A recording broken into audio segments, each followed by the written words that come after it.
So this is Ultra. File tree, Git integration, LSP, syntax highlighting, terminal, AI chat with Claude, Codex, and Gemini built in, diff viewer, command palette, the works. And I built this in 6 weeks. Over 300 commits, and I didn't write any of the code myself. But here's what I actually want to talk about. I think a lot of SaaS products are about to become worthless, and this project is why I believe that. Let me show you what I mean. Hit subscribe right now so you don't miss what's next either. So it's December 19th. I'm staring at VS Code and I'm frustrated. I've tried everything. Cursor, Kiro, Anti-Gravity, Zed, they're all fine. Some are great, but they all have the same problem. I'm shoehorning myself into someone else's vision of what a development environment should be. Every one of these tools was built for a general audience, which means they're full of features I don't need and missing workflows I do need and have tons of things that I don't care about. And the ones that are customizable, you spend more time configuring than coding. So I asked myself a question. What if I just built my own? Not a toy, not a weekend project, a real full-featured IDE designed around exactly how I work. And the second question, can I do it using only AI? Specifically, can I do it only using Claude Code? Turns out the answer is yes. But it almost wasn't. So the first 2 weeks were chaos in the best way. I started with Claude Code and just went. Basic editor, file tree, Git integration, then LSP support, outline view, tree sitter for syntax highlighting, autocomplete. Features were shipping fast, too fast. By the end of week 1, I had something that technically worked, but the code base was a disaster. AI generated code sprawling in every direction. It was a spaghetti code nightmare. No clear architecture, no separation of concerns. Adding a new feature meant touching 12 files and hoping nothing broke. And so I hit a wall. And this is where most AI coding projects die. You move fast, you ship features, and then you drown in your own complexity. I mean, we've seen it, okay? The AI can write code, but it can't impose structure. That's still your job. So I stopped building features and started thinking about architecture. And so here's where it gets interesting. I kept asking myself, why is this so hard to maintain? And I realized the problem wasn't the AI. The problem was I was building a monolith. The editor, the file tree, the Git panel, the terminal, they were all tangled together. And I had an idea that changed everything for me. What if the editor itself was just a service? You've worked with LSP, Language Server Protocol, you know what I mean. So I built the ECP, the Editor Command Protocol. And here's how it works. The ECP defines a complete API for every operation an IDE can perform. From opening files to navigating the file tree, to running Git commands, managing terminals, executing AI requests, everything. The core of Ultra is now just a headless service behind JSON RPC that exposes this API. The 2E is the terminal interface that you're looking at in this video. It's just a client. It sends commands to the ECP and renders the responses. And here's the crazy part. I did a lot of this work remotely from my iPad using Blink Shell over SSH. I wasn't even at my desk.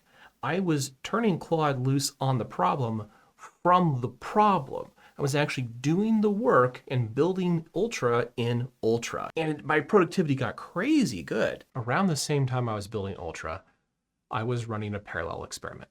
Ultra Terminal, a GPU-accelerated terminal emulator built with Rust. That's a story for another video, but here's what matters. I tried building it with Codex. Couldn't compile. Tried Gemini. Also couldn't compile. And got stuck in loops. These models could not produce functioning Rust code on their own. So I started doing something hacky. I'd have Codex review Gemini's code and dump the feedback into a file. Then I'd have Gemini review Codex's code and dump the feedback in its file. Back and forth, each one telling each other what was broken and how to clean up their mess. Then I tried the same thing with Claude. Had Claude consume the feedback files and actually it managed to fix the issues. And it worked. We had a running app, development accelerated. I brought this workflow back to Ultra. Whenever I was working on a feature, I'd have Codex and Gemini generate feedback docs as a way to check quality. And then I'd feed those to Claude and let it act on the critique. Code quality went through the roof. I was shipping features faster and with fewer bugs. It just became how I worked. And then I realized I'm doing this manually every single time. And that's when I knew I needed to automate this. And I came up with CCA, Coder, Critic, Arbiter. Claude codes, Codex and Gemini critique, I make the calls when I need to. I built it directly into Ultra. The AI chat calls the models over HTTP and exposes the entire ECP to them. I can open an ensemble chat, that's what I call it, with all 3 models. Claude proposes a change, the critics review it in real time. I see everything, make a decision, and Claude implements. It's the same workflow I was doing manually, but now it's one keystroke, and better yet, it's largely automated. I hand the decision making off to the critics. And what happens is Claude will go ahead and make a change. Gemini and Codex will take a look. They will weigh in with their feedback. And if enough of them say no, well, Claude will take care of the feedback. If we get a little warning, we put it in the feedback queue and we address it later. If both of them find it's fine, then we just move on. It means that I'm spending less time directing and more time supervising. So what does Ultra actually look like after 6 weeks? Well, command palette with the entire IDE API exposed. Anything the ECP can do, you can invoke it from the palette. And I mean anything. This even includes moving the cursor. Dynamic setting systems. Change anything at runtime. File tree with full navigation. Git panel with staging, commits, branches, outline view, timeline, all of it. Diffs embedded right within the chat. Diff viewer straight in your code editor so you can see every little change that's gone on.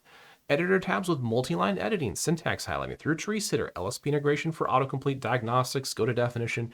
It's all there, along with AI chat with Claude, Codex, and Gemini, and the ensemble mode for CCA workflows. A terminal panel or terminals as tabs is in the editor. Your choice. The UX is incredibly flexible. Make it what you want. Diff viewer, search, replace, over 300 commits, 6 weeks, 1 developer, and it's all generated with AI. But here's what I really want you to take away from this. I didn't build Ultra because I wanted to build an IDE. I built it because the existing options didn't fit how I work. And for the first time in my career, building my own IDE was viable. 6-7 weeks ago, if you told me to build a full-featured IDE, I would have laughed, and then I probably would have tried to do it.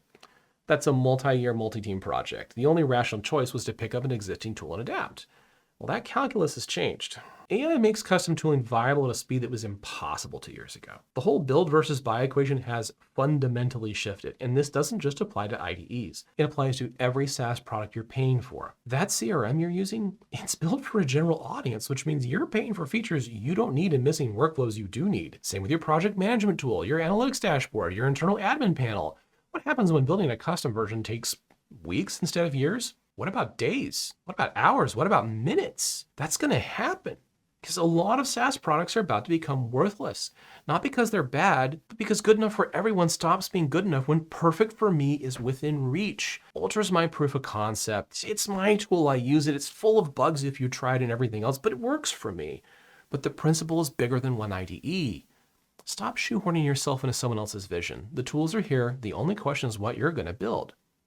I'm going to keep documenting this journey. I got another video coming up about Dynamo, our own internal app that replaced a ton of design tools. I also want to tell you more about the CCA Framework, the whole ECP architecture, the failures and the wins. Subscribe if you want to follow along because I have so much to show you. And let me know in the comments, what SaaS product are you paying for that you'd rebuild for yourself if you could? Let me know. Talk to me. I'll see you in the next one.